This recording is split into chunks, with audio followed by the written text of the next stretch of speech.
Hi there, I'm Professor Blackmore, and today I want to talk to you about one of my favorite subjects, contracts.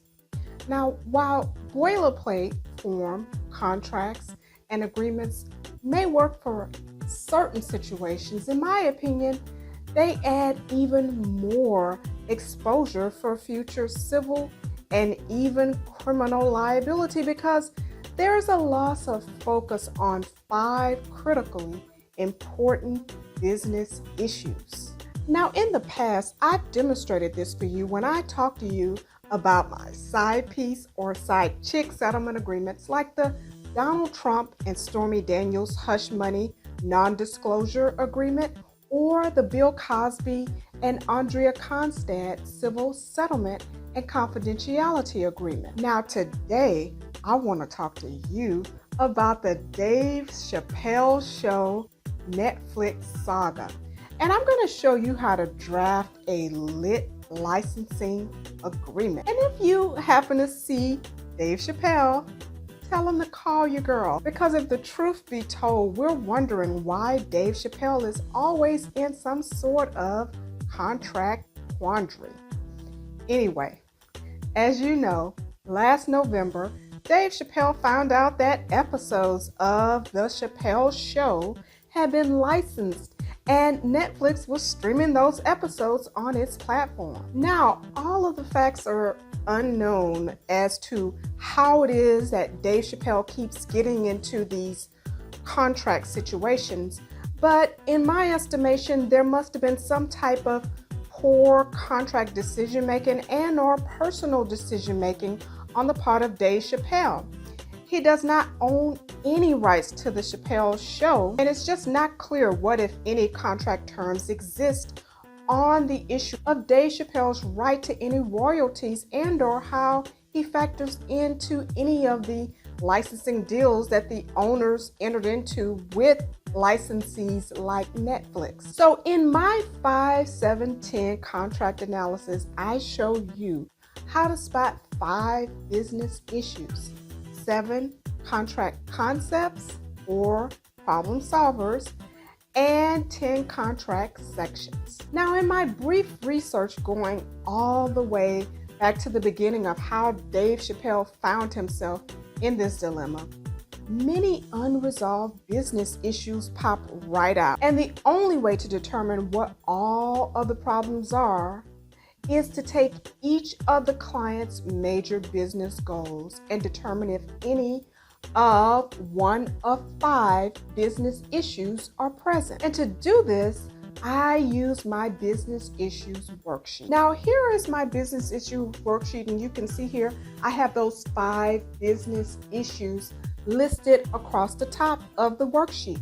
And so they are money, risk, control, standards, and in-game issues. And so you want to use one of these worksheets for each of the client's major business goals.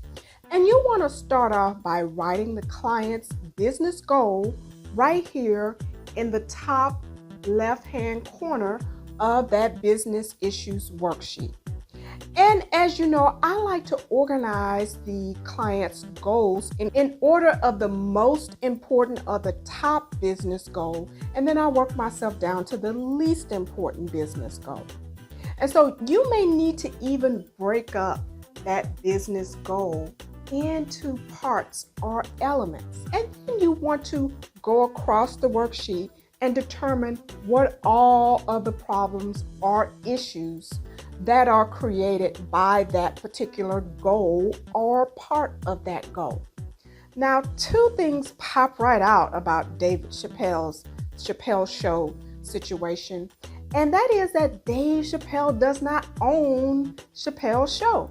And so he's not gonna ever be the licensor in any of the licensing deals. So that's gonna be critical for him to make sure that he's paid the right type of royalty, and he knows when a licensing deal has even been entered into by a licensor of the Chappelle Show. And another problem that is very critical in the agreement is this use of the word DVD.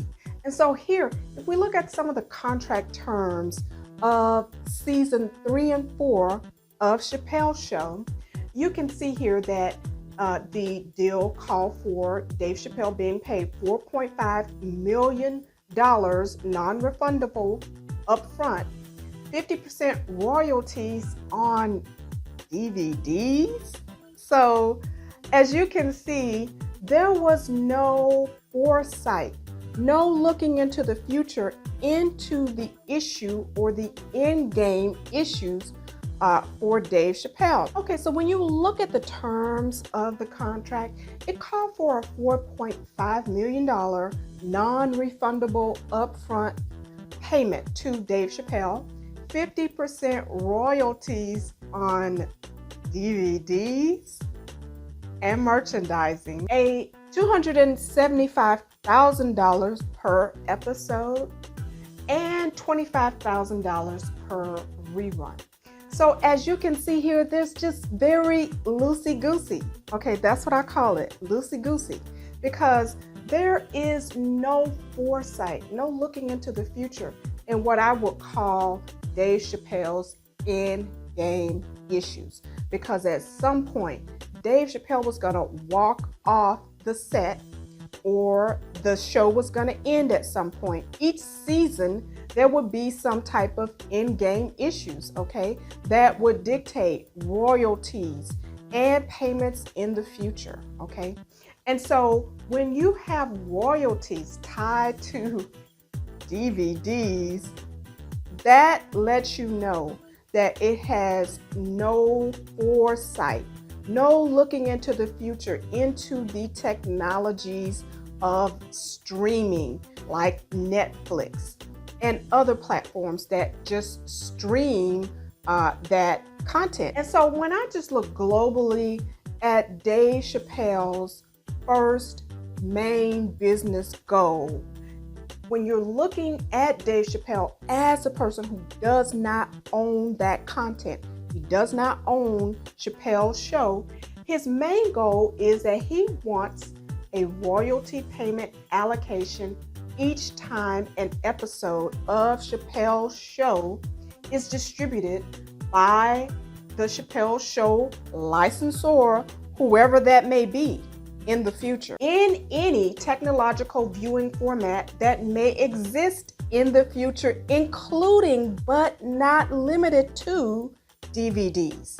And so that's going to include DVD sales, which would have been the technological format at that time, and any other advances to the technological viewing formats that could exist in the future.